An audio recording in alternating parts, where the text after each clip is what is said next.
C'est News, il est 8h16. Bienvenue à tous. Laurence Ferrari, vous recevez ce matin Maître Thibault de Montbrial, avocat et président du Centre de réflexion sur la sécurité intérieure. Bonjour Thibault de Montbrial. Bonjour Laurence Bienvenue Ferrari. dans la matinale de CNews. C'est aujourd'hui que débute le procès des attentats de novembre 2015. Vous défendez plusieurs personnes et leurs familles. Vous savez citer certains de leurs noms, Arnaud, Bérangère, Victor, qui ont été blessés dans leur chair et dans leur âme le 13 novembre, victimes de l'islamisme. Est-ce que la menace terroriste aujourd'hui, elle a diminué dans notre pays ou est-ce qu'elle est à son maximum? Gérald Darmanin a mis en garde tous les préfets de France.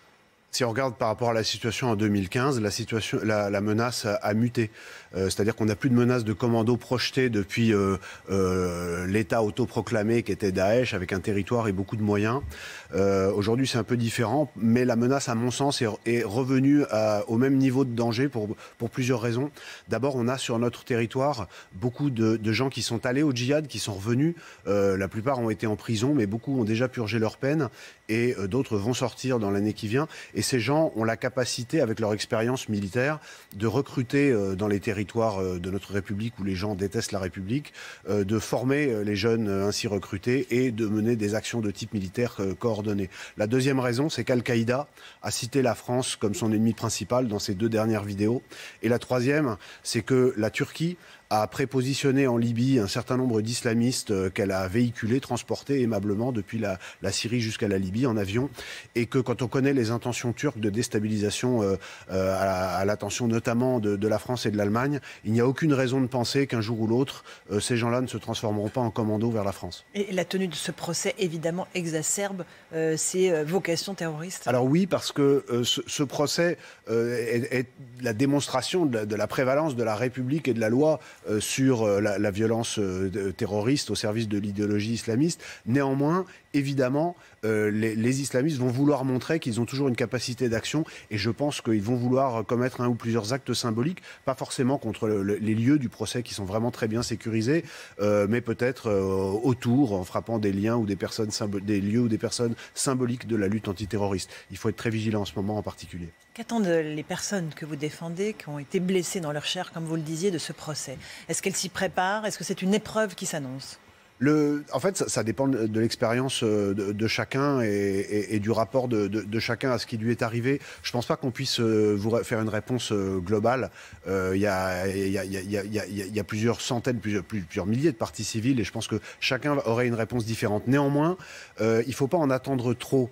Parce que le principal intérêt de ce procès, c'est la démonstration de la force de la France qui est capable d'avoir mis de tels moyens dans l'enquête judiciaire qui a été remarquable. Et je voudrais saluer les juges d'instruction, saluer les services d'enquête qui ont fait un travail absolument remarquable. Aujourd'hui, on connaît le film. Il y a quelques zones d'ombre marginales, mais on le connaît. Et ça, c'est grâce à l'enquête. Maintenant, au procès, je ne pense pas qu'il va se passer des choses spectaculaires. Pourquoi? Dans la tradition des procès de terrorisme islamiste, malheureusement, ça fait 2 ou 3 ans que j'y passe une partie importante de mes journées.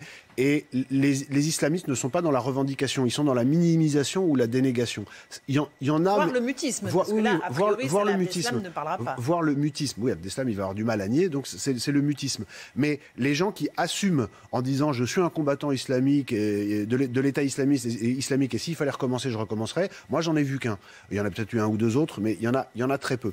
Donc, je pense que le principal mérite de ce procès, ça va être les longues semaines qui vont être très éprouvantes pour tout le monde, de témoignages des victimes. On l'avait déjà vécu à une échelle moindre, mais déjà spectaculaire l'année dernière à la même époque, au moment du procès des attentats de janvier 2015. Et puis ensuite, ça va être le mérite de la pédagogie de l'enquête, avec tous les enquêteurs qui vont venir. Mais ensuite, la parole des accusés, je n'en attends rien. Est-ce que vos clients redoutent, sont angoissés à l'idée éventuellement de témoigner? Est-ce qu'ils ont décidé de témoigner pour certains d'entre eux? Pour l'instant, il y en a un qui a décidé de témoigner. C'est un policier qui était hors service et qui était sans son arme. D'ailleurs, peut-être que le sort de la soirée aurait été un peu changé au Bataclan s'il avait pu rentrer avec, et qui a été blessé à la colonne vertébrale, qui est grièvement blessé. Et d'autres sont encore en hésitation. Donc on a prévu le créneau avec la Cour, mais je pense qu'ils ne se décideront, comme beaucoup d'autres, me disent certains de mes confrères, au dernier moment. Ce qui différencie notre société de la barbarie, c'est justement ce procès. Oui. C'est justement le fait que l'administration pénitentiaire ait veillé sur Salah Abdeslam pendant toutes ces années pour l'amener dans son intégrité physique au procès et qu'il soit jugé de ses actes. C'est tout à fait exact. C'est vrai, c'est la force de notre démocratie. Après, il ne faut pas être naïf, c'est-à-dire que la justice est un maillon essentiel de la lutte contre le terrorisme islamiste, mais elle n'est pas le seul. Je répète, je martèle, parce qu'il faut bien le comprendre, que le terrorisme, ça n'est pas une œuvre de folie, ça n'est pas un accident industriel. Le terrorisme, c'est un acte politique. C'est un choix d'action politique au service d'une idéologie, en l'occurrence l'idéologie islamiste. Et ce qui me paraît important de souligner, vous me demandiez tout à l'heure si les choses avaient changé depuis 2015, c'est que l'idéologie islamiste, elle a progressé dans notre pays depuis 6 ans. Et ce qui est un petit peu paradoxal, c'est qu'on va ouvrir ce procès symbolique à tous égards, alors même que dans le pays, vous avez localement des tas d'endroits où l'islamisme prévaut. C'est un peu comme si, au moment du procès de Nuremberg, vous aviez des zones entières du territoire national ou de l'Europe où il y avait encore des associations nazies et des gens qui, au nom du nazisme, faisaient librement du prosélytisme. C'est la situation en France aujourd'hui. Et quels sont ces endroits que vous pointez, qui sont des enclaves islamistes? Alors, vous avez des territoires qui ne sont pas forcément à chaque fois très vastes. Vous avez en fait, ce qui est très spectaculaire, c'est qu'on voit une évolution de l'occupation des territoires, un changement de population. Vous avez des quartiers, par exemple à Rennes-Jeanne, à Avignon, où petit à petit, il y a eu une espèce de soft power islamiste qui s'est mis en place avec des organes régulateurs de la société parallèle aux institutions de la République, où vous avez des groupes de charia qui vont régler les problématiques entre commerçants, régler certains problèmes familiaux, alors que normalement c'est aux institutions de la République de le faire. Et petit à petit, les gens qui ne sont pas musulmans pratiquants vont avoir tendance à quitter ces endroits où ils vont par ailleurs avoir du mal à trouver de la nourriture qui n'est pas de la nourriture communautariste. Donc ça, c'est un point. Et puis il faut savoir, et ça c'est peut-être la chose la plus importante à retenir sur ce qui se passe en ce moment, c'est qu'au-delà de la violence terroriste qui est spectaculaire, qui nous fait peur, qui nous effraie, il y a cet entrisme de conquête islamiste qui est mu par les frères musulmans qui écrivent, qui théorisent ça depuis presque 100 ans aujourd'hui et qui sont dans une logique de prise de pouvoir progressif et de renversement des civilisations occidentales en utilisant leurs valeurs contre elles-mêmes. Des associations comme Musulmans de France qui sont proches des frères musulmans, des pays comme la Turquie qui a un organe étatique qui s'appelle la Diyanet, qui consacre plus d'1 milliard d'euros par an à la déstabilisation des pays occidentaux, des pays comme le Qatar qui joue un rôle extrêmement trouble à cet égard, sont dans une logique de conquête, mais de conquête soft et de conquête dont on a beaucoup de mal à réaliser le risque parce que comme elle n'est pas violente, elle n'est pas spectaculaire, elle est insidieuse. Thibaud de Montbrial, vous évoquez les zones d'ombre. Vous dites qu'il n'y a pratiquement plus de zones d'ombre dans cette enquête, qu'on sait comment le commando s'est formé, etc. Est-ce qu'il n'y aura pas la tentation, justement, lors de ce procès, de faire un autre procès, celui peut-être de l'État français, des défaillances peut-être qu'il y a eu au moment de cette terrible soirée de novembre 2015 ? Alors c'est un risque. Pourquoi j'emploie le mot risque? Parce qu'il ne faut pas se tromper d'objectif. Ça n'est pas le procès de l'État français, c'est le procès de 18 accusés qui, soit comme auteurs, soit comme complices, ont commis ces attentats. Dans l'histoire de la France contemporaine à cette période, et notamment dans les années qui précèdent, le pouvoir politique dans son ensemble, droite ou gauche réunis, les services de l'État, n'aient pas pris la mesure de l'ampleur de ce que nous risquions, compte tenu notamment de la rapidité avec laquelle le risque s'est élevé au cours de la dernière année 2015. Ça, c'est un fait.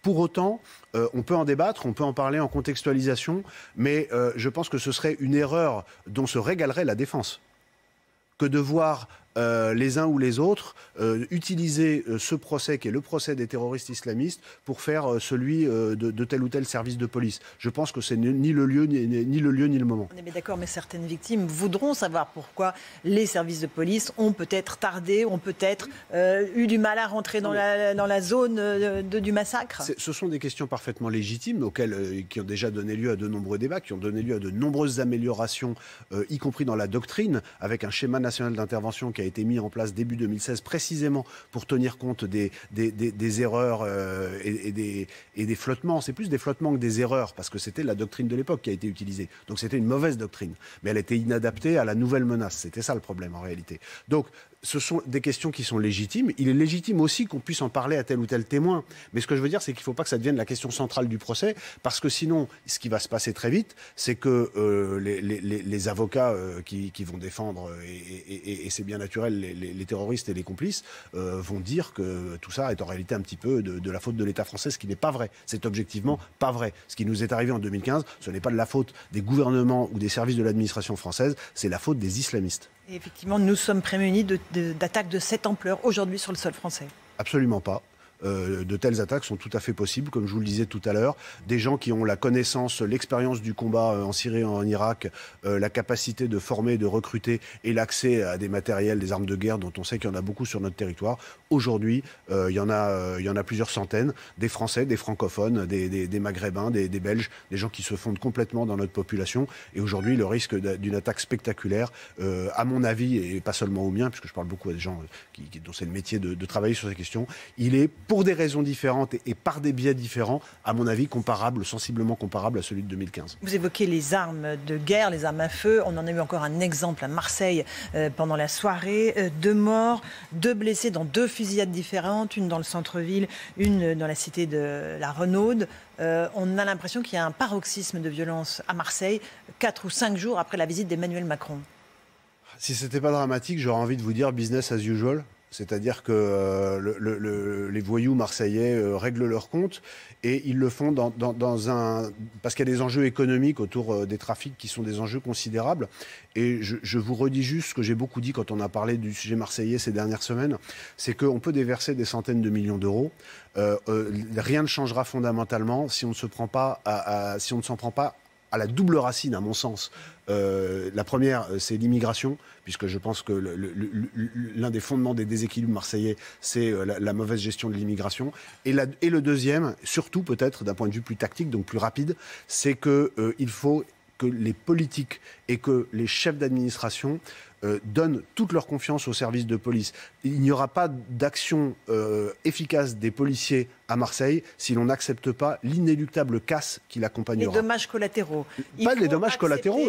Non. De la casse dans les quartiers. Non, parce que les dommages collatéraux, ça voudrait dire qu'il y ait des gens qui n'ont rien à voir avec les trafics qui soient blessés ou tués. Moi, je dis que les cibles de ces opérations, si elles se défendent, subissent toute la force de la violence légitime, quelles qu'en soient les conséquences. Un mot sur l'immigration. Vous évoquez des quartiers où ce sont des Français. On est bien d'accord. Hein. Pas que. Non, il y a beaucoup. Alors, attendez. Peut-être de 3e ou 4e. Il y a des Français. Il y a des Français, mais il y a aussi beaucoup de gens qui sont des étrangers, soit des étrangers en situation régulière, soit des étrangers en situation irrégulière. Je vous rappelle quand même qu'il n'y a que 15% des obligations de quitter le territoire français qui sont appliquées. C'est un chiffre de la Cour des comptes. Que vous avez donc 85% des gens qui rentrent en France qui y restent, même si leur statut, le statut de demandeur d'asile, l'asile leur est refusé, plus les gens qui rentrent sans demander l'asile, et il y en a beaucoup qui se regroupent dans les quartiers nord de Marseille, mais pas que à Marseille. Hein.